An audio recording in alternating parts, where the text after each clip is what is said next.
पूर्वांचल बिहार का लिट्टी चोखा स्नेह मिलन समारोह रखा गया, इसका क्या उद्देश्य है और यहाँ पे कहाँ कहाँ से लोग आए? लिट्टी चोखा तो एक बहाना था। लिट्टी चोखा हमारा एक बहाना था, हमको इनके पास आना था। हम इनके पास आए हैं जिनके पास कभी आज़ादी के 76 साल में कभी रोशनी नहीं आई।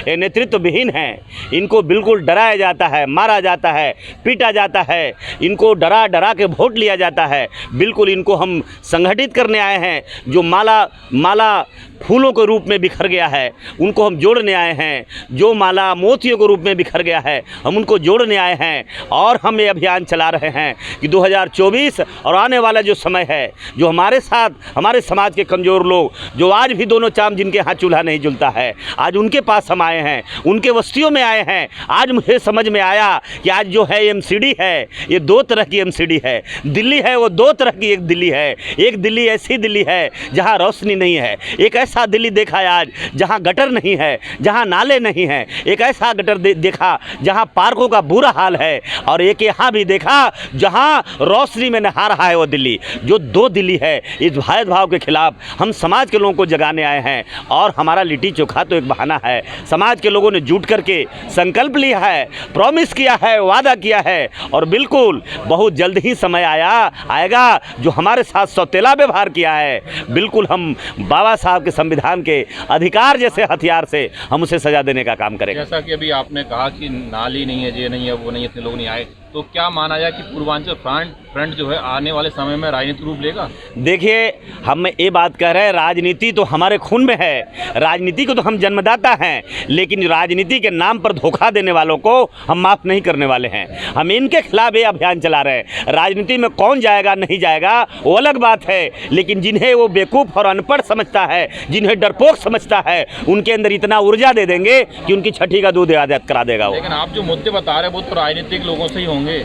राजनीतिक रोड शो होगा तो हम लोग सोचेंगे। अभी तो हम राजनीति नहीं कर रहे हैं, अभी तो हम सामाजिक संगठन बोल करके अपने लोगों को जोड़ रहे हैं। चाहे वो पूर्वांचल में उत्तर प्रदेश के लोग हैं, बिहार के लोग हों, उड़ीसा के लोग हों, सिक्किम के लोग हैं, चाहे बंगाल के लोग हैं, हम तमाम लोगों को जोड़ रहे हैं जो उपेक्षा के शिकार है तमाम परप्रांतीय। ये हमारी बाप की जागीर है। हम कल नहीं आए दिल्ली, हम 4 साल 8 साल पहले नहीं। कौन सी डोमिसाइल आपके पास नीति है जो आज इससे बड़ा अपमान क्या हो सकता है पत्रकार साहब, जिस देश में प्रधानमंत्री गला फाड़ के बोलते हैं कि हमने सुकन्या योजना दिया है। बताओ, 2 करोड़ में कम से कम 1.5 करोड़ लोग ऐसे हैं जिनके पास जन्म प्रमाण पत्र नहीं है। सुकन्या योजना का आप लाभ कहाँ दे पाओगे? ये उपेक्षा नहीं तो क्या है? ये अपमान नहीं तो क्या है?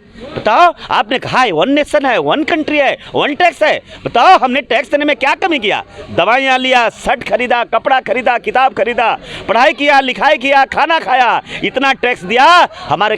हमारे खजाने के जो खजाना देश का है या राज्य का है, ये दोनों खजाने में 80% हिस्सा किसान मजदूर के बेटों का जाता है। उसके साथ ही नाइंसाफ़ी हो रही है। हम बिल्कुल इस नाइंसाफ़ी को माफ़ नहीं करेंगे। और यहाँ पर लगभग ज़्यादातर बिहार के लोग ही हैं, तो आने वाले समय में आप लोगों की क्या रणनीति रहेगी बिहार के लोगों को लेकर? सर्वलोक हित समाज पार्टी पुनः चाहती है कि पूरे देश में एक बेहतरीन राजनीति हो सके और जितने भी महापुरुष समता समानता की लड़ाई लड़े हैं, उन महापुरुषों को लेकर के हम लोग पुनः चाहते हैं कि इस भारत को समृद्धशाली बना सकें, एक बेहतर शिक्षा दे सकें, एक बेहतर राजनीति दे सकें। और राजनीति के क्षेत्र में जो है ज़्यादातर गुंडा और माफियाओं का कब्जा हो चुका है, पशुपतियों का कब्जा हो चुका है, उसको हम लोग समाप्त करके और आम आदमी के लोग जो आम आदमी के पास जो हम इस राजनीति के माध्यम से उनको माने सरकार में लाना चाहते हैं, ताकि हर लोगों के हक अधिकार को संविधान के जो हमको अधिकार दिया है वह सभी लोगों को मिल सके। इसके लिए सर्वलोक हित समाज पार्टी काम कर रही है। आगे 2024 में भी हम लोग चुनाव में उतरेंगे और लोगों का साथ दे करके शासन में भेजने का काम करेंगे। ऐसे यहाँ बिहार के जो लोग हैं उनको शिक्षा के लिए किस तरह से आप उनको आगे बढ़ाएंगे शिक्षा क्षेत्र में, कह सकते हैं? मैं उस घर का दीपक जलाने के लिए सपना देख के आया हूँ जिस घर में आज तक दीपक जला ही नहीं है, उस दीपक को जलाने चला हूँ। पहला और दूसरा चीज़ है, 2 वर्ग है, आज भी शोषित और शोषक है। तो हम लोग शोषित 90% जो शोषक है, शोषित किसी जाति धर्म का नहीं है, हर जाति में शोषित करने वाला है। तो हम 90 की लड़ाई लड़ने आए हैं और पूर्वांचलों के संगठन के माध्यम से, संगठन की एकता के माध्यम से पूर्वांचलों का अधिकार, मान और सम्मान दिलाने के लिए आए हैं। और मैं यही कहूँगा, संगठन है तभी बल है और तभी कोई दल है और तभी हम पूर्वांचल लोगों की समस्या का हल है। कार्यक्रम में बताइए कि क्या इस कार्यक्रम उद्देश्य हो, कहाँ से लोग आए? सर यहाँ बिहार और पूर्वांचल के काफ़ी लोग हैं, काफ़ी दूर से। मैंने तो सोचा भी नहीं था कि इतनी भीड़ होगी। और ये तो लिट्टी चोखा का बहाना है। अगले बार जब हम लिट्टी चोखा का प्रोग्राम कर रहे हैं तो इससे वादा करते हैं कि तिगुनी भीड़ लेके आऊँगा मैं। दूसरी बात, मैं राज्य सरकार और केंद्र सरकार दोनों से कहना चाहता हूँ कि आज हमारे पूर्वांचल वालों के साथ इतने अन्याय क्यों हो रहा है। आज पेट्रोल पे और डीजल पे, आज गैस पे टैक्स नहीं है और फूड पे टैक्स क्यों लगाया जा रहा है, ये सरकार को बताना पड़ेगा।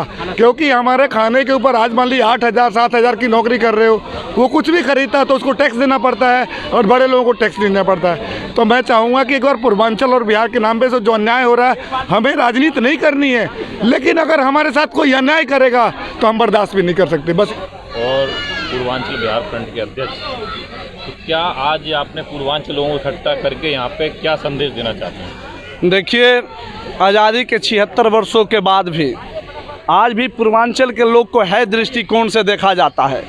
कहीं महाराष्ट्र से मार कर निकाला जाता है तो कहीं गुजरात से भेदभाव किया जाता है। आज मेरे बिहार और यूपी के साथ ही पूर्वांचल के यहाँ 80% आबादी है, जिसकी संख्या जितनी भारी उसकी उतनी हिस्सेदारी के राह पर हम लोग चलने वाले हैं, संविधान के मानने वाले लोग हैं। मेरी आबादी इतनी होने के बावजूद भी हमको सदन से बाहर रखा जाता है। मेरे आबादी होने के बावजूद भी हमको नगर निकाय चुनाव से बाहर रखा जाता है। हमारे वोट पर यहाँ का स्थानीय लोग जाते हैं और हमारे ही ऊपर जुर्म करते हैं। इसके खिलाफ में हम लोग ने आवाज़ बुलंद किया और अपने लोग को समाहित करने का काम किया। और साथ ही आने वाले समय में एक बड़ी ताकत के साथ हम लोग उभर कर आएंगे, जो इनको बता देंगे कि जिसकी संख्या जितनी हिस्सेदारी उसकी उतनी भागीदारी। धन्यवाद। आप बिहार से हैं और यहाँ पूरे बिहार के लोग बैठे हुए हैं, तो क्या कुछ बिहार के लोगों के लिए यहाँ पे आप लोगों ने रणनीति बनाई है पूर्वांचल बिहार के फ्रंट से, और आगे क्या आपकी रणनीति है? बहुत बहुत धन्यवाद पत्रकार महोदय।